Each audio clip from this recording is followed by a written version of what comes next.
आज लोकसभा और राज्यसभा की कार्यवाही सुबह 11 बजे शुरू होगी। लोकसभा में विपक्ष के भारी हंगामे के आसार हैं। हंगामे के चलते कार्यवाही स्थगित होने की संभावना जताई जा रही है। मुख्यमंत्री योगी आदित्यनाथ ने कहा, उत्तर प्रदेश के पास देश की 11% कृषि योग्य भूमि है और यह विश्व का पेट भरने में सक्षम है। उन्होंने कहा कि यूपी की जमीन उपजाऊ है और विकसित भारत का लक्ष्य पाने के लिए रिसर्च जरूरी है। मुख्यमंत्री योगी आदित्यनाथ से मुलाकात के बाद पूर्व सांसद ब्रजभूषण शरण सिंह ने बयान दिया कि योगी जी और मैं पहले साथ में खेला करते थे, हमारे बीच हंसी मजाक भी होती थी। यह सच है कि पिछले 31 महीनों में मुलाकात नहीं हुई, लेकिन जब उन्होंने बुलाया तो मैं गया। यह एक व्यक्तिगत मुलाकात थी जिसमें कोई राजनीतिक चर्चा नहीं हुई।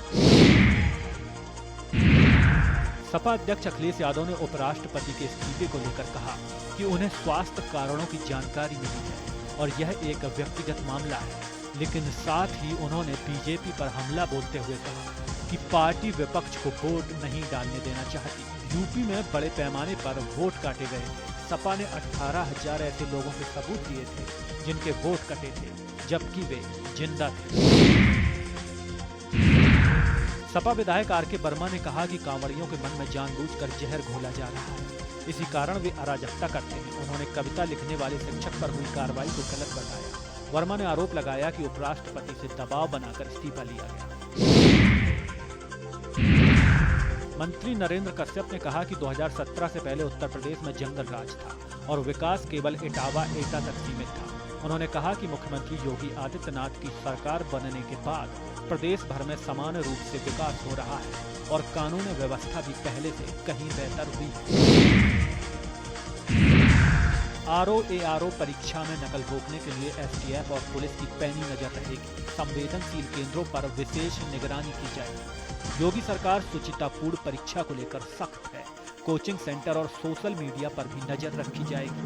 पुराने आरोपियों और नकल गैंगों पर विशेष नजर रहेगी। अभ्यर्थियों की तलाशी समेत हर स्तर पर सख्ती बरती जाएगी। अबू आसिम आजमी ने 2006 के मुंबई लोकल ट्रेन ब्लास्ट पर कहा कि उस समय बेकसूर लोगों को गिरफ्तार किया गया था। अब कोर्ट ने 19 साल बाद उन्हें बरी कर दिया है। आजमी ने कहा कि पुलिस का रवैया मुसलमानों के प्रति पक्षपाती रहा है। जहां भी बम धमाका होता है वहां मुस्लिमों को ही फंसाया जाता है। सीबीएसई बोर्ड से संबद्ध सभी स्कूलों में अब सीसीटीवी कैमरे लगाना अनिवार्य कर दिया गया है। स्कूलों की सुरक्षा को लेकर यह बड़ा कदम उठाया गया है। हर स्कूल को कम से कम 15 दिनों तक सीसीटीवी फुटेज की रिकॉर्डिंग सुरक्षित रखनी होगी, ताकि जरूरत पड़ने पर जांच में मदद मिल सके। उत्तर प्रदेश में पंचायत चुनाव टलने के संकेत मिल रहे हैं। नगर विकास विभाग ने पंचायती राज विभाग को पत्र लिखकर 21 मई को जारी किए गए पत्र को निरस्त करने का अनुरोध किया। पत्र में नए निकायों के सुझाव और सीमा विस्तार पर लगी रोक को हटाने की मांग की। सपा अध्यक्ष अखिलेश यादव ने बिहार को लेकर बीजेपी पर गंभीर आरोप लगाए। उन्होंने कहा कि हर चुनाव जीतने के लिए बीजेपी नई रणनीति बना रही है। 30 से 45 दिन में 8 करोड़ वोट जुड़ने की साजिश है और 1-1.5 महीने में नई वोटर लिस्ट बना दी जाएगी। यूपी उपचुनाव में पुलिस ने बंदूक के बल पर वोट रोके, लेकिन चुनाव आयोग ने कोई कार्रवाई नहीं की।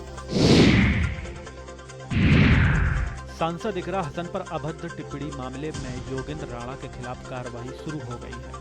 कटघर थाने में उनके खिलाफ मुकदमा दर्ज किया गया है। साथ ही शामली और अलीगढ़ में योगेंद्र राणा के खिलाफ तहरीर दी गई है। मामले को लेकर विरोध तेज हो गया है।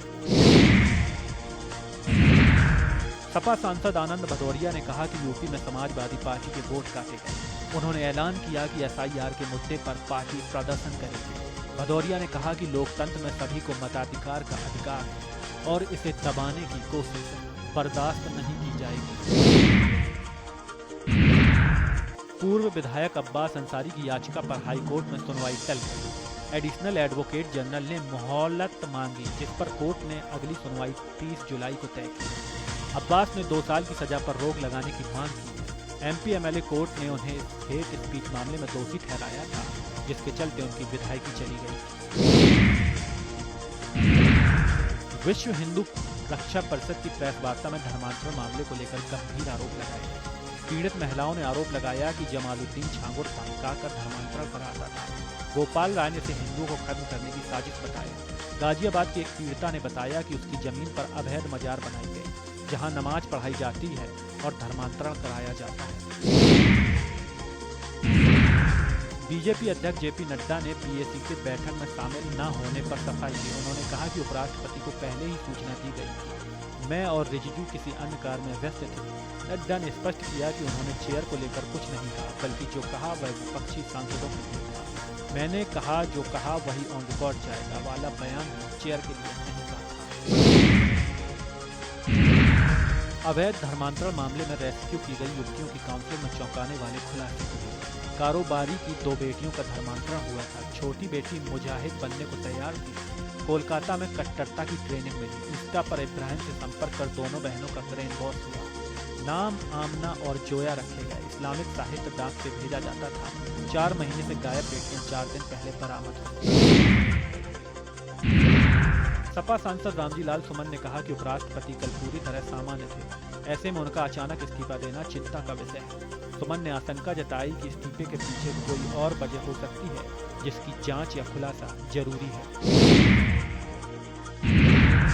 कांवड़ यात्रा को लेकर सुप्रीम कोर्ट ने स्पष्ट किया कि यूपी सरकार का QR कोड संबंधी आदेश जारी रहेगा। कोर्ट ने इस पर रोक लगाने से इनकार कर दिया। अब कांवड़ मार्ग पर दुकानदारों को QR कोड लगाना होगा, जिससे उनकी पहचान सुनिश्चित की जा सकेगी।